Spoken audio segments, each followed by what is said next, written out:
sam Hrvoje Butigan, dolazim iz Dubrovnika i jedan je od najljepših bisera Jadrana. Ja inače radim u regionalnoj razvojnoj agenciji Dunea na međunarodnim projektima, od kojih je jedan od projekata i projekt Finet. Znači turistička valorizacija tradicionalnih tipičnih proizvoda Dubrovačko-neretvanske županije, također i Hercegovine. Najveći problemi možda mogu reći da su financijske prirode.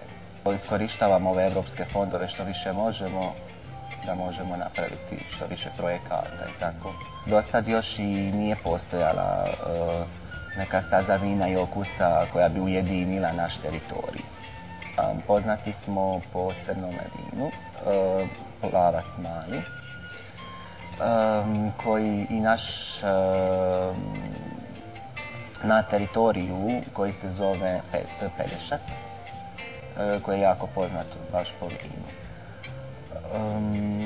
Od ostalih vina tu su i neka bijela vina, to je Dubrovačka Malvazija, zatim Pošip i Grk.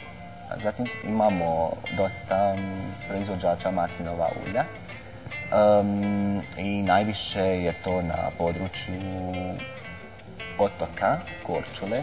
Zatim imamo delta rijeke Neretve.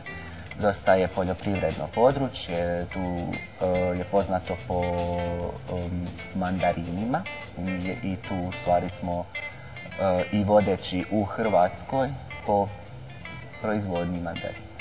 Mi nismo na nekom da je to veliki teritorij, to je dosta mal teritorij, ali je jako bogat i kulturno i proizvoda, znači koji nisu poznati šire, znači nisu međunarodno poznati i zato mislim da je dobro da svi skupa sudjelujemo na projektima i onda će biti bolja i prezentacija i promocija.